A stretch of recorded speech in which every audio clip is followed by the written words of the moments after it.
Price lord.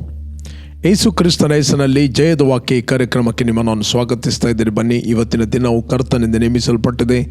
ಇದನ್ನು ಆನಂದ ಪಡೋಣ, ಸಂತೋಷ ಪಡೋಣ. ಸಂತೋಷ ಆನಂದದೊಡನೆ ನಾವು ತಂದೆಯ ದೇವನ ಆರಾಧಿಸುವ, ಘನಪಡಿಸುವ, ಮಹಿಮೆಪಡಿಸುವ. ನಿಮ್ಮ ಕಷ್ಟ, ದುಃಖ, ಸಂಕಟ, ನೋವು, ಚಿಂತೆ ಯಾವುದೇ ಇರಬಹುದು, ಕರ್ತನ್ ನಿಮ್ಮನ್ನು ಸಂತೈಸ್ತಾನೆ, ಆಧರಿಸ್ತಾನೆ. ಓಕೆ, ಬನ್ನಿ ನಾವು ಸ್ವಲ್ಪ ಹೊತ್ತು ಆರಾಧನೆ ಮಾಡುವ, ಮತ್ತೆ ನಾವು ದೇವರ ವಾಕ್ಯವನ್ನು ಧ್ಯಾನ ಮಾಡುವ. Price the lord. ಶುಭ ಮುಂಜಾನೆ. ದೇವರ ನಾಮಕ್ಕೆ ಸ್ತೋತ್ರ.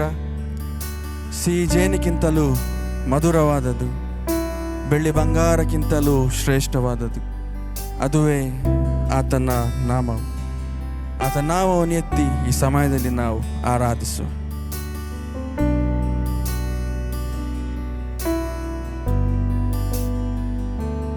ಸಿಹಿ ಜೇನಿಗಿಂತ ಮಧುರವಾದದ್ದು, ಉಕ್ಕಿ ಹರಿಯುವಂತ ಪ್ರೀತಿ ನಿನ್ನದು, ಬೆಳ್ಳಿ ಬಂಗಾರಕ್ಕಿಂತ ಅಪರಂಜಿಯಾದದ್ದು, ಯೇಸು ನಿನ್ನ ನಾಮವು. ಹಿಮರಾಶಿಗಿಂತ ತಂಪಾಗಿರುವಂಥದ್ದು, ಸೂರ್ಯಕಾಂತಿಗಿಂತ ಪ್ರಕಾಶವಾದದ್ದು, ಬೆಳದಿಂಗಳಿಗಿಂತ ನಿರ್ಮಲವಾದದ್ದು, ಯೇಸು ನಿನ್ನ ನಾಮವು. ಯೇಸು ಸರ್ವಶಕ್ತನು ನೀನು, ಮರಣವನ್ನೇ ಜಯಿಸಿದ ವೀರನು, ಸರ್ವವನ್ನೇ ಆಳುವ ಯೋಧನು, ನಿನಗೆ ಸಾಟಿ ಇಲ್ಲ ಒಬ್ಬರು.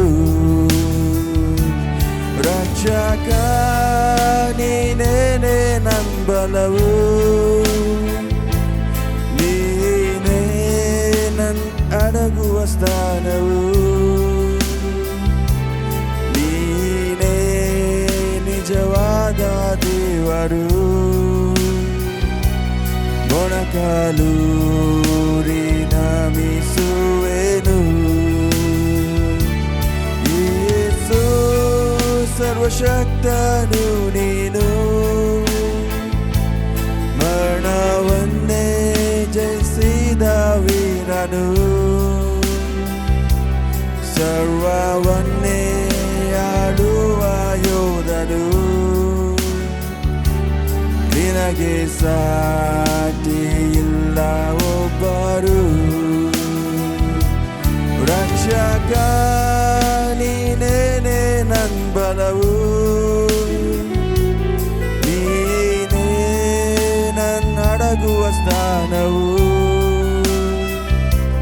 ನೀನೇ ನಿಜವಾದ ದೇವರು.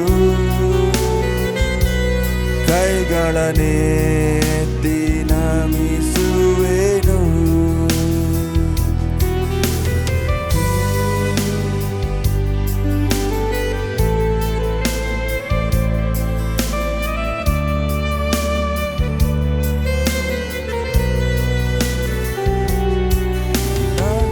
ಆಕಾಶಕ್ಕಿಂತ ವಿಶಾಲವಾದದ್ದು, ವಿಶ್ವದಲ್ಲಿ ಎಲ್ಲೆಲ್ಲೂ ವ್ಯಾಪಿಸಿ ಇರುವುದು, ಊಹಿಸುವುದಕ್ಕಿಂತಲೂ ಉನ್ನತವಾದದ್ದು, ಯೇಸು ನಿನ್ನ ನಾಮವು. ಯೇಸು ಸರ್ವಶಕ್ತನು ನೀನು, ಮರಣವನ್ನೇ ಜಯಿಸಿದ ವೀರನು, ಸರ್ವವನ್ನೇ ಆಳುವ ಯೋಧನು, ನಿನಗೆ ಸಾಟಿ ಇಲ್ಲ ಒಬ್ಬರು. ರಕ್ಷಕ ನೀನೇನೆ ನನ್ನ ಬಲವು, ನೀನೇ ನನ್ನ ಅಡಗುವ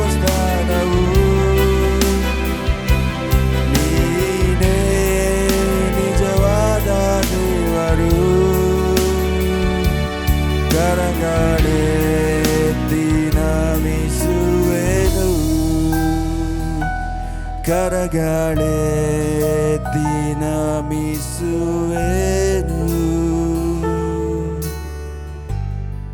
ದೇವರ ನಾಮಕ್ಕೆ ಸ್ತೋತ್ರವಾಗಲಿ. ಇವತ್ತು ನಾವು ಧ್ಯಾನಕ್ಕೆ ತೆಗೆದುಕೊಂಡಂಥ ದೇವರ ವಾಕ್ಯದ ಭಾಗ ಅಪೊಸ್ತಲ ಕೃತ್ಯ 4ನೇ ವಚನ. Act of apostle 4 chapter 12 verse. ಬರಬೇಕಾದ ರಕ್ಷಣೆಯು ಇನ್ಯಾರಲ್ಲಿಯೂ ಸಿಗುವುದಿಲ್ಲ, ಆ ಹೆಸರಿನಿಂದಲೇ ಹೊರತು ಆಕಾಶದ ಕೆಳಗೆ ಮನುಷ್ಯರೊಳಗೆ ಕೊಟ್ಟಿರುವ ಬೇರೆ ಯಾವ ಹೆಸರಿನಿಂದಲೂ ನಮಗೆ ರಕ್ಷಣೆ ಆಗುವುದಿಲ್ಲ ಎಂಬುದು ಹೇಳಿದನು. Praise God. ಇಲ್ಲಿ ಪೇತ್ರ ಯೋಹಾನರು ಪ್ರಸಂಗ ಮಾಡುತ್ತಾರೆ. ನಾವು ನೋಡ್ತೇವೆ 3ನೇ ಅಧ್ಯಾಯದಲ್ಲಿ ಒಂದು ದೊಡ್ಡ ಅದ್ಭುತ ಆಗ್ತದೆ. 4ನೇ ಅಧ್ಯಾಯದಲ್ಲಿ ಅವರಿಗೆ ಅಲ್ಲಿ ಹಿಂಸೆ ಬರುತ್ತದೆ. ಓಕೆ, ಆ ಹೆಸರಿನಲ್ಲಿ ಅದ್ಭುತಗಳನ್ನಾಗುವುದನ್ನು ಅವರು ನೋಡ್ತಾರೆ. ಆಗ ಅಪೊಸ್ತಲರು ಅಲ್ಲಿ ಮಾತಾಡುತ್ತಾರೆ, ಬರಬೇಕಾದ ರಕ್ಷಣೆಯು ಇನ್ಯಾರಲ್ಲಿಯೂ ಸಿಗುವುದಿಲ್ಲ, ಯಾವ ಮನುಷ್ಯನಿಂದ ಸಿಗುವುದಿಲ್ಲ, ಯಾವ ಹೆಸರಿನಿಂದಲೂ ಸಿಗುವುದಿಲ್ಲ. ಆಕಾಶದ ಕೆಳಗೆ ಮನುಷ್ಯರೊಳಗೆ ಕೊಟ್ಟಿರುವ ಆ ಹೆಸರಿನಿಂದಲೇ, ಅಂದರೆ ಯೇಸುವಿನ ಹೆಸರಿನಿಂದಲೇ ಹೊರತು ಬೇರೆ ಯಾವ ಹೆಸರಿನಲ್ಲಿ ರಕ್ಷಣೆ ಆಗುವುದಿಲ್ಲ. ಅನೇಕ ಹೆಸರುಗಳಿವೆ, ಮನುಷ್ಯರಿಗೆ ಅನೇಕ ಹೆಸರುಗಳಿವೆ. ಎಷ್ಟು ಜನರು ಇಲ್ಲಿ ಹುಟ್ಟಿದ್ರು ಅಷ್ಟು ಜನರಿಗೆ ಹೆಸರುಗಳಿವೆ. ಓಕೆ, ನೀವು ಡಿಫ್ರೆಂಟ್ ಹೆಸರುಗಳನ್ನು ನೋಡ್ಬೋದು. ಬಟ್ ಒಂದೇ ಹೆಸರಿನಲ್ಲಿ ಆಕಾಶದ ಕೆಳಗೆ ಮನುಷ್ಯರೊಳಗೆ ಕೊಟ್ಟಿರುವ ಒಂದೇ ಒಂದು ಹೆಸರು, ಹಿಸ್ ನೇಮ್ ಇಸ್ ಜೀಸಸ್.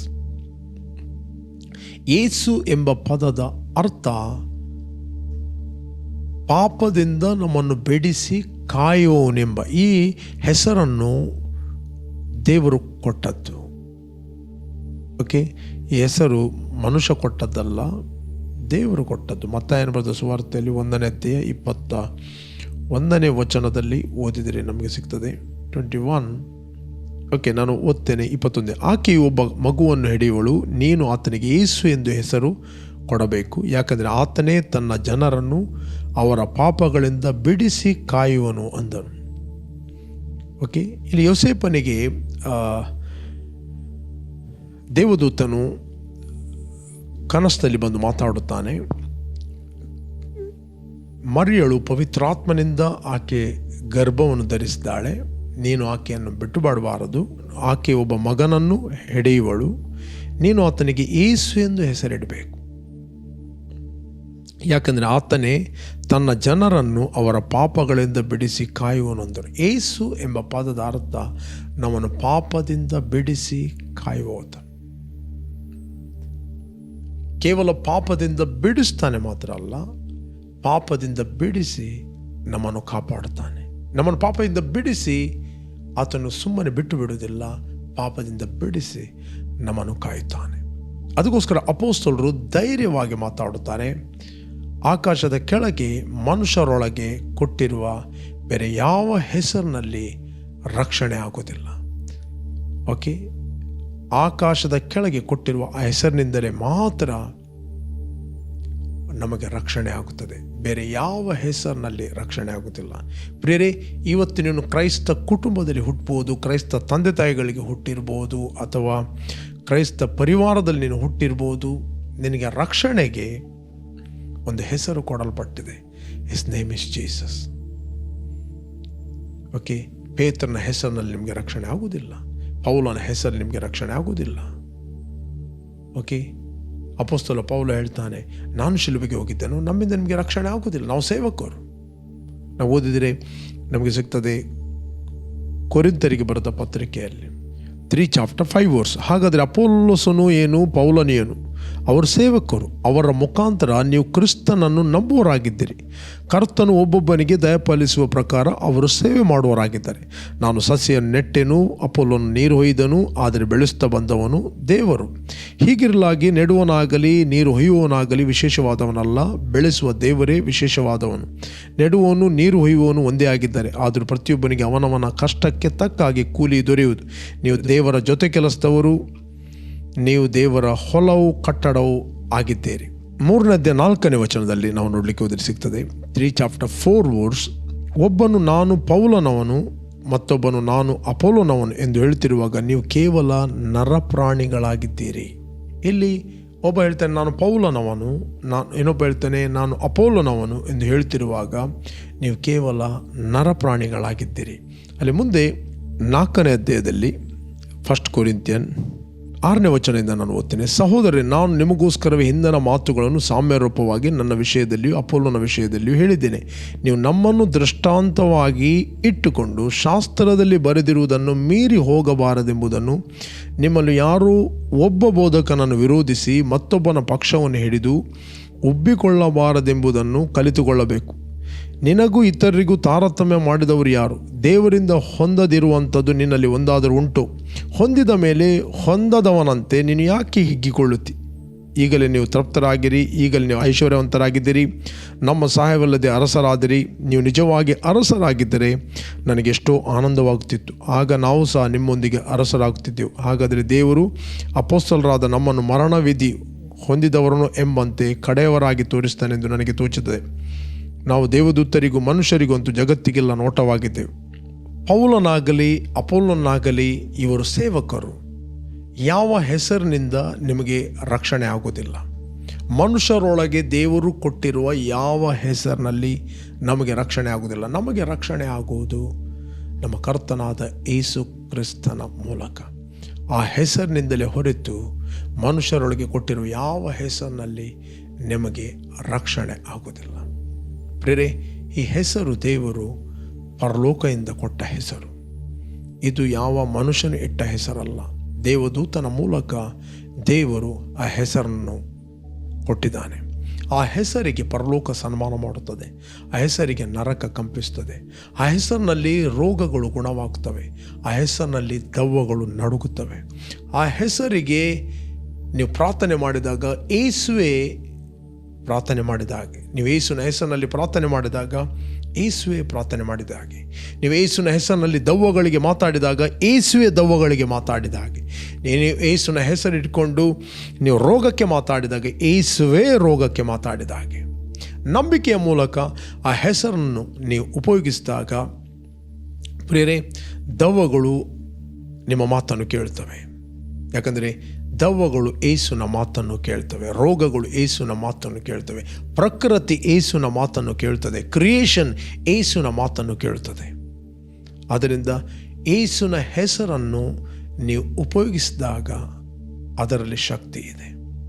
ಅಥವಾ ಕೇವಲ ಯೇಸುವಿನ ಹೆಸರನ್ನು ಡೋರ್ ಪೋಸ್ಟಲ್ಲಿ ಬರೆದಾಗ ಅದರಲ್ಲಿ ಏನಿಲ್ಲ, ಅದು ಕೇವಲ ನಿಮ್ಮ ನೆನಪಿಗೆ. ಬಟ್ ಯಾವಾಗ ಆ ಹೆಸರನ್ನು ತಿಳಿದುಕೊಂಡು ನಂಬಿ ನೀವು ಮಾತಾಡುತ್ತೀರಿ, ದೇರ್ ಇಸ್ ಪವರ್. ನೀವೊಂದು ಬಂದೂಕನ್ನು ಅದರ ಚಿತ್ರವನ್ನು ಡೋರ್ ಪೋಸ್ಟ್ನ ಮೇಲೆ ಹಾಕಿದಾಗ ಕಳ್ಳ ಓಡುವುದಿಲ್ಲ. ಕಳ್ಳ ಓಡುವಂಥದ್ದು ನೀವು ಲೈಸೆನ್ಸ್ ಹೋಲ್ಡರ್ ಆದರೆ, ಆ ಗನ್ನನ್ನು ನೀವು ಹಿಡಿದಾಗ, ನೀವು ಅಧಿಕಾರ ಇದ್ದ ವ್ಯಕ್ತಿ ಆದರೆ ಆ ಗನ್ನನ್ನು, ಆ ಬಂದೂಕನ್ನು ನೀವು ಕೈಯಲ್ಲಿ ಹಿಡಿದಾಗ ಕಳ್ಳ ನಡುಗುತ್ತಾನೆ.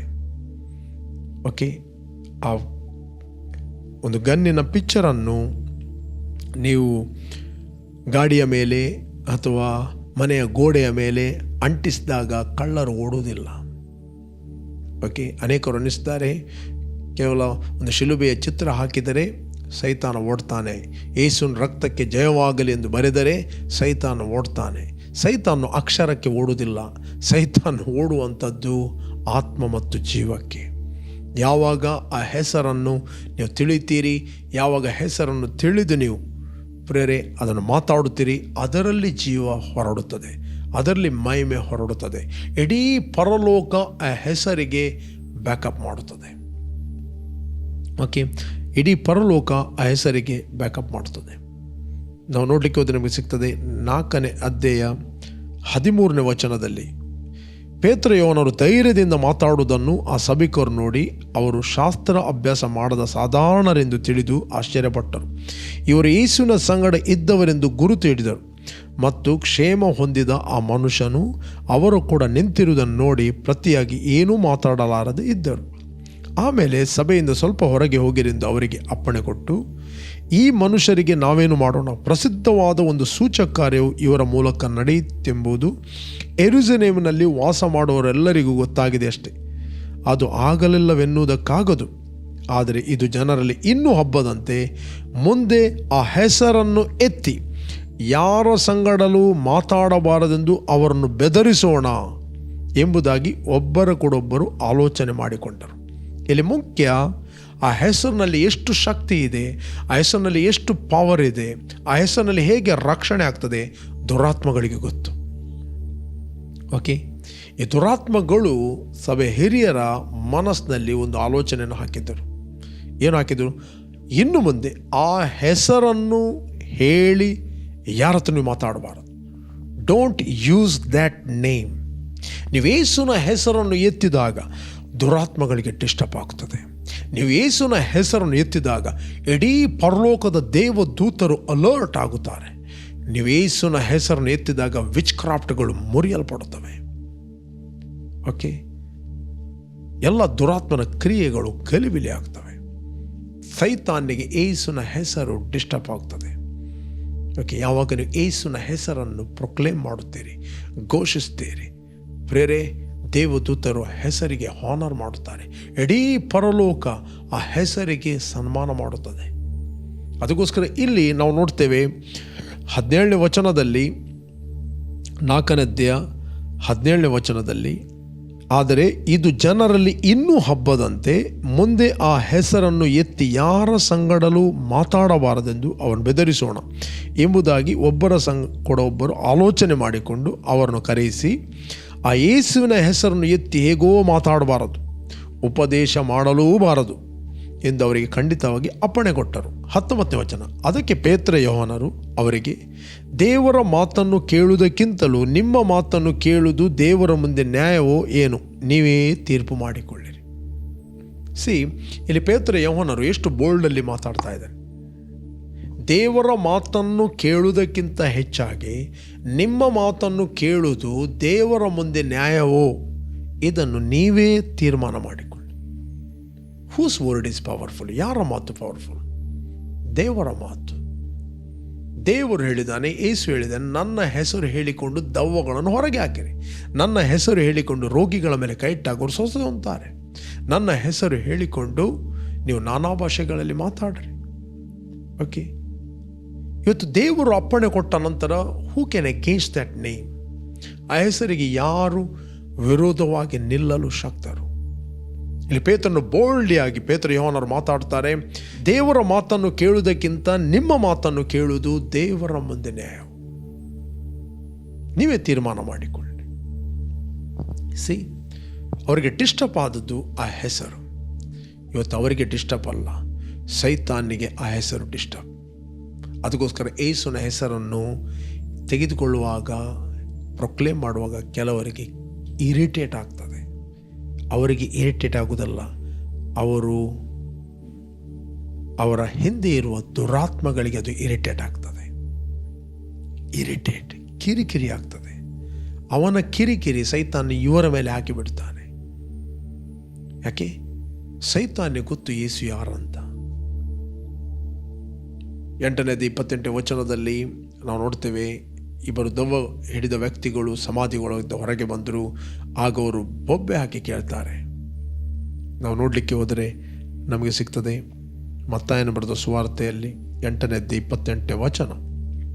ಆಮೇಲೆ ಆತನು ಆಚೆ ದಡಕ್ಕೆ ಗದರೇನರ ಸೀಮೆಗೆ ಮುಟ್ಟಿದಾಗ ದೆವ್ವ ಹಿಡಿದ ಅವರಿಬ್ಬರು ಸಮಾಧಿಯ ಗವಿಯೊಳಗಿಂದ ಹೊರಟು ಆತನೆದುರಿಗೆ ಬಂದರು. ಅವರು ಬಹು ಉಗ್ರರಾಗಿದ್ದರಿಂದ ಆ ದಾರಿಯಲ್ಲಿ ಯಾರೂ ತಿರುಗಾಡಲಾರದಿದ್ದರು. ಅವರು, ದೇವರ ಮಗನೇ, ನಮ್ಮ ಗೂಡವೇ ನಿನಗೆ ಯಾಕೆ? ಕಾಲ ಬರುವುದಕ್ಕಿಂತ ಮುಂಚೆ ನಮ್ಮನ್ನು ಕಾಡುವುದಕ್ಕೆ ಇಲ್ಲಿಗೆ ಬಂದಿಯಾ ಎಂದು ಕೂಗಿದರು. ಇಮ್ಮಿಡಿಯೇಟ್ಲಿ ದುರಾತ್ಮಗಳು ರೆಕಗ್ನೈಸ್ ಮಾಡಿದ್ದು, ನೀನು ದೇವರ ಮಗನಾಗಿದ್ದಿ. ನ್ಯಾಚುರಲ್ ವರ್ಲ್ಡಲ್ಲಿ ಏ ಸ್ವಾಮಿ ಬಡಗಿಯ ಮಗ, ಯೋಸೇಫನ ಮಗ. ಬಟ್ ದುರಾತ್ಮಗಳು ಹೇಳ್ತಾ ಇದೆ, ನೀನು ದೇವರ ಮಗ. ಪ್ರಿಯರೇ, ನೀವು ಯೇಸುವನ್ನು ರಕ್ಷಕನು ಒಡೆಯನೆಂದು ಅಂಗೀಕಾರ ಮಾಡಿದಾಗ, ನೀವು ರಕ್ಷಣೆ ಹೊಂದಿದಾಗ ನಿಮಗೆ ದೇವರ ಮಕ್ಕಳಾಗುವ ಅಧಿಕಾರ ಕೊಟ್ಟನು. ಯಾರು ಆತನನ್ನು ಅಂಗೀಕಾರ ಮಾಡಿದರೋ, ಅಂದರೆ ಆತನ ಹೆಸರಿನಲ್ಲಿ ನಂಬಿಕೆ ಇಟ್ಟರೋ, ಅವರಿಗೆ ದೇವರ ಮಕ್ಕಳಾಗುವ ಅಧಿಕಾರ ಕೊಟ್ಟನು. ಯೋಹಾನ ಸುವಾರ್ತೆಯಲ್ಲಿ 1ನೇ ಅಧ್ಯಾಯ 12ನೇ ವಚನ. ಇವರು ಹುಟ್ಟಿದವರು ಇವರ ರಕ್ತ ಸಂಬಂಧದಿಂದಾಗಲಿ ಕಾಮದಿಂದಾಗಲಿ ಮನುಷ್ಯನ ಇಚ್ಛೆಯಿಂದಾಗಲಿ ಹುಟ್ಟಿದವರಲ್ಲ, ಇವರು ದೇವರಿಂದ ಹುಟ್ಟಿದವರು. ನೀವು ದೇವರಿಂದ ಹುಟ್ಟಿದವರು, ನೀವು ದೇವರ ಮಕ್ಕಳು. ನೀವು ದೇವರ ಮಕ್ಕಳೆಂದು ಸೈತಾನ್ ನಿಮ್ಮನ್ನು ನೋಡ್ತಾನೆ. ನೀವು ದೇವರ ಮಕ್ಕಳೆಂದು ಅದರ ಬೆನಿಫಿಟ್ಟನ್ನು ನೀವು ಹೊಂದಬಾರದೆಂದು ಸೈತಾನ್ ಏನು ಮಾಡ್ತಾನೆ, ನಿಮಗೆ ಗೊತ್ತಾಗಬಾರದೆಂದು ಅಜ್ಞಾನದಲ್ಲಿ ನಡೆಸ್ತಾನೆ. ಅದಕ್ಕೆ ಬೈಬಲ್ ಹೇಳ್ತೀವಿ, ನಾವು ದೇವರ ಮಕ್ಕಳೆಂದು ಪವಿತ್ರಾತ್ಮ ನಮ್ಮ ಆತ್ಮಕ್ಕೆ ಸಾಕ್ಷಿ ಕೊಡುತ್ತಾನೆ. ನಾವು ಮಕ್ಕಳಾಗಿದ್ದೇವೆಂದು ಪವಿತ್ರಾತ್ಮ ನಮ್ಮ ಆತ್ಮಕ್ಕೆ ಸಾಕ್ಷಿ, ನಮ್ಮ ಮನಸ್ಸಿಗೆ ಅಲ್ಲ. ಮಕ್ಕಳಾಗಿದ್ದರೆ ನೀವು ಬಾಧ್ಯರು, ದೇವರಿಗೆ ಬಾಧ್ಯರು, ಕ್ರಿಸ್ತನೊಂದಿಗೆ ಬಾಧ್ಯರು. ಇವತ್ತು ನೀವು ದೇವರ ಮಕ್ಕಳಾಗಿದ್ದೀರಿ, ನೀವು ದೇವರ ಮಗನಾಗಿದ್ದೀರಿ ಅಂತ ಸೈತಾನ್ಯ ಗೊತ್ತು, ದುರಾತ್ಮಗಳು ಗೊತ್ತು. ಇವತ್ತು ಆ ಹೆಸರನ್ನು ಬೌರ್ನೆಗೆನಾದ ನಾವು ಆ ಹೆಸರನ್ನು ಯೂಸ್ ಮಾಡುವಾಗ ಪರಲೋಕ ನಮಗೆ ಬ್ಯಾಕಪ್ ಮಾಡುತ್ತದೆ. ಆ ಹೆಸರಿನಲ್ಲಿ ಅನೇಕರು ರಕ್ಷಣೆ ಹೊಂದುತ್ತಾರೆ, ಆ ಹೆಸರಿನಲ್ಲಿ ದೆವ್ವಗಳು ಓಡುತ್ತವೆ.